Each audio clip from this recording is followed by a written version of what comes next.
अभी मेरे साथ है विकास भाई। विकास भाई, क्या क्या निर्णय निकला कमेटी का? देखो, कमेटी का अभी निर्णय यही है, घर वापसी तो बिल्कुल नहीं जाएंगे जब तक 10% प्लॉट और 2013 भूमि अधिग्रहण जो कानून था वो लागू नहीं होगा, जब तक घर वापसी नहीं होगी।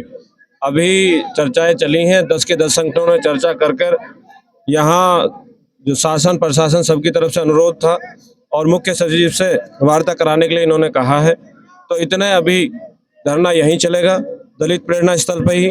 और जो वो चीज़ें नहीं होती हैं, फिर आगे के लिए पूरे 10 के 10 संयुक्त किसान मोर्चा पूरी तरह रणनीति बनाएगा और आगे कूच करने का काम करेगा। मुख्य सचिव से बात करने के लिए कितने दिन का टाइम मिला है? शीघ्र ही इन्हें कहा है, हो सकता है इसी हफ्ते हो जाए, हो सकता है 2 दिन बाद हो जाए, शीघ्र इन्होंने कहा है। लेकिन हमारी जो रणनीति होगी वो अभी जैसे भी बनेगी आपको बता दी जाएगी और हम इसमें ज़्यादा समय देने वाले नहीं हैं इस बार। और किसान पूरी मजबूती के साथ इस बार आया है। कम से कम हम इन्हें समय 1 हफ्ते का ही देंगे। और जिस तरीके से शासन प्रशासन का जो है, कल जिस तरीके से वार्ता हुई है, तीनों सीओ, डीएम और कमिश्नर सब रहे हैं, तो इसमें वो भी पूरी तरह जिस तरीके से कल वार्ता हमने विफल रही और हमने स्पष्टता से कहा है कि आप 10% ला के हमें दे दीजिए तो घर जाएंगे, अदरवाइज नहीं जाएंगे। तो उसी पे 10 संगठन जुड़े हुए हैं। और आज जिस तरीके से आगे बताया इन्होंने, उसमें जो हाई पावर कमेटी बनाई थी उसमें 3 पॉइंट थे। तो उनमें से जो पॉजिटिव इन्होंने कहा है उनको इम्प्लीमेंट कर देंगे, उनको लागू कर देंगे और इन दोनों के लिए मुख्य सचिव से चर्चा करने का काम करेंगे। जब तक धरना यहीं चलेगा। मुख्य सचिव से कोई पॉजिटिव वार्ता नहीं निकल पाती, कुछ नहीं निकल पाता, तो उसके बाद आपका उसके बाद दिल्ली कूच रहेगा। वो निर्णय अभी पूरी कमेटी करेगी, क्योंकि जिस तरीके से हमने प्रस्ताव बना रखे थे पूर्व में, भाई 25 तारीख को ग्रेट नोएडा अथॉरिटी पर, 28 तारीख को यमुना पर और 2 तारीख का दिल्ली कूच था।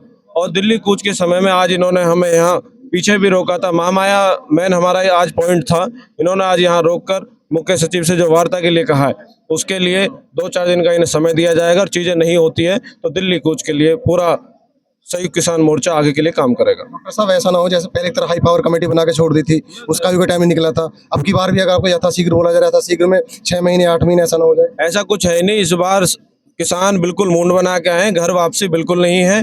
जैसे पहले हाई पावर कमेटी इन्होंने बना दी थी, किसानों ने धरना खत्म कर दिया था, ऐसे इस बार बिल्कुल मूड में नहीं है। धरना लगातार चलेगा जब तक धरना खत्म नहीं होगा, जब तक 10% और 2013 कानून अधिग्रहण जो इन्होंने कानून बनाया वो लागू नहीं होगा, जब तक ये धरना लगातार चलेगा। जितने भी अधिकारी आए थे, कुछ मुद्दों पे वार्ता हुई है, कुछ मुद्दों पे सहमति बनी थी क्या? जो हाई पावर कमेटी में पॉजिटिविटी रहे हैं, जो पॉजिटिव मुद्दे रहे हैं, उनके लिए कमेटी इन्होंने एक गठित की है, उसको लिए इम्प्लीमेंट कह रहे हैं, लेकिन उस पर चर्चा हुई है। लेकिन हमारा स्पष्ट मांगना है कि जब तक 10% और 2013 भूमि अधिग्रहण कानून लागू नहीं होगा, जब तक घर वापसी नहीं होगी। मोर्चे से बात करने के लिए कौन कौन से अधिकारी यहाँ पे आपसे बात करने के लिए आए थे? अभी महेंद्र जी थे, एसडीएम नोएडा, और शैलेंद्र जी थे, एसडीएम वो यमुना प्राधिकरण, और एडीएम थे। पूरा प्रशासन यहाँ लगातार था। कानून व्यवस्था से जैसे मीना जी यहाँ लगातार लगे हुए हैं, एडिशनल जो कमिश्नर है। लेकिन स्पष्टता से चीजें हैं और इस बार किसान पूरी तरह सोच के आए हैं। यथाशीघ्र आपकी तरफ से मैक्सिमम कितने दिन? मैक्सिमम नहीं, हमारी तरफ से भी रणनीति बनाई जाएगी। ऐसा भी हो सकता है 2 दिन बाद हम कूच कर दें, ऐसा भी हो सकता है कि 1 हफ्ते का समय दें। वो 10 के 10 संगठन अभी बैठ के चर्चा करेंगे। मेरे साथ है डॉक्टर विकास भाटी। अब देखने वाली बात है कि कितनी जल्दी यहाँ पर बात बनती है। किसान संगठनों को अभी कह दिया गया कि आप अंदर बैठिए, आप घेराव यहाँ पर दलित प्रेरणा स्थल गेट नंबर 2 के अंदर डाल लीजिए।